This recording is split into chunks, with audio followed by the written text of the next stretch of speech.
Edges of darkness perceived as manna. There is something subtle to going on, and it's easy to miss out because it's everywhere. When something is everywhere, people stop seeing it. It becomes just a reality. And the strange part is that a lot of what we call reality today is actually a set of patterns that were designed, reinforced, and then accepted over time without being questioned deeply. And if you zoom out a bit, like really zoom out, you start noticing that humanity is operating inside systems that are very optimized, but not necessarily for human thriving. They are optimized for efficiency, for output, or for specialization. And that sounds good on the surface, but then you start asking yourself, who is this optimized for, and at what cost, and at the cost of whom? Those are the most critical questions, because what is happening is people are becoming extremely good at very narrow things. Specialists, we have got professionals, experts, etc. And again, that sounds like progress. Yes, we have professionals, they are actually building the economy. They are actually participating in different things that are making very useful things happen, right? But the trade-off is that people lose general awareness. They lose the ability to see the full system. They become dependent on other specialists for everything else. Look, so now you have a world where no one can really function independently because we are specialists, we are experts, professionals in specific fields. So we can't live fully. You need someone else for everything. And that creates a network of dependence, and dependence itself is not bad. But when it becomes total, like total dependence, when you can't operate without constant external input, then you are not really in control anymore. And yeah, that is where things start getting a bit concerning. Because if you are not in control, then your ability to shape your life is limited. And that is true for most people. Then humanity as a whole is operating with limited control over its direction, right? So that is even more what is even more interesting is that this condition is normalized. It's framed as success. If you are specialized, if you are employed, if you are fit into the system, you are seen as doing well. But if you try to step outside that structure, if you try to build independently, if you question the model, it's seen as risky, unrealistic, even wrong. So people stay inside it, not because it's perfect, but because it's validated. And then you look at things like poverty, people living in the streets, or people struggling to meet basic needs. And those things are normalized, right? They are explained away, like labeled as laziness, lack of effort, bad decisions. But the explanation is incomplete because it doesn't account for the structure itself, the mechanical design of the systems that we use. Who holds the evaluation system of the food that he or she eats?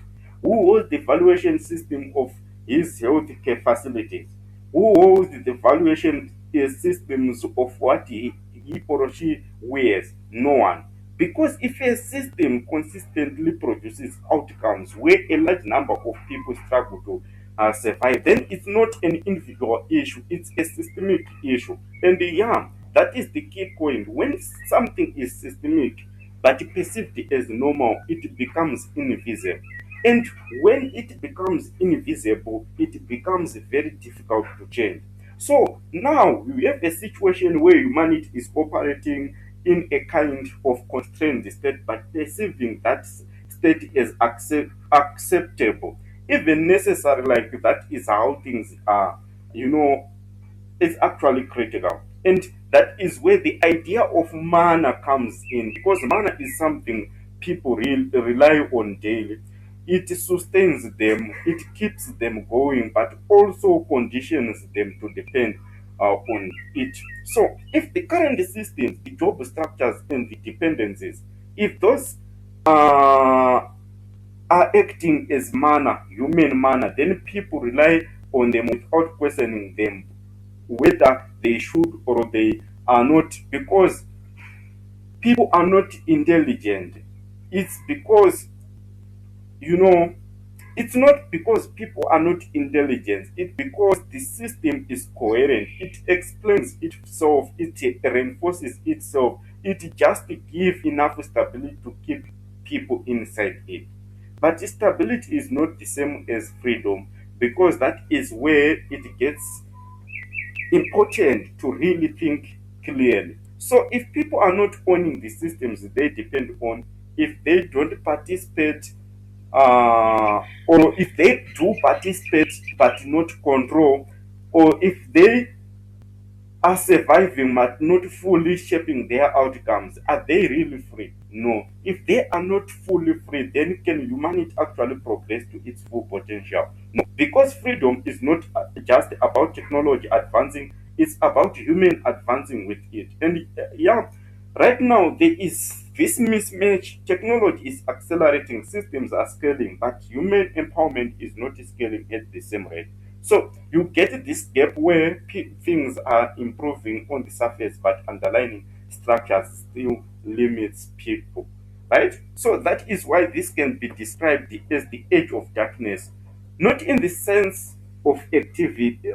I mean, not in the sense of the absence of activity or the absence of light, but the absence of clarity. People are active, systems are running, but the deeper understanding of what is happening is not quite straight. The world is brainwashed. And when when there is no clarity, people rely on what is given to them. They follow established path. You have to be born, you have to be 4 year, go to school, finish school at 25, then work till you die, and your children has to follow the same path. So these are some of the default systems, you know, that accept constraints as normal. So the question becomes, how do you introduce light into that? Not by rejecting everything, but we can actually do that by increasing awareness, by making the system visible, by showing that alternatives are possible. You know, I love this quote that says, the dystopia behind so many pathways ahead. So there are so many people who actually believe that it is actually impossible or much difficult to solve human survival problem. It's actually, you know, a greatest form of ignorance to say, to see your mother dying because of let's just assume because of a preventable disease, and just you know, ignoring about it. So I think if we can increase awareness, if we can make sure that each and every system is visible, we can actually come up with better societal structures. We can actually come up with better alternatives that can actually enhance humanity and be able to prosper everyone. Because the moment people see that there is something going on within system, the moment people realize that the current structure is not only option now for is not the only option for humanity, people start to you know to to see change. You know, that is when things start to change, not instantly but directional. And that is really the point where we have to move from a state where humanity is operating within unseen constraints to a state where those constraints are understood, questioned, and redesigned. Because once you see the system, you can start to build it. Thank you very much.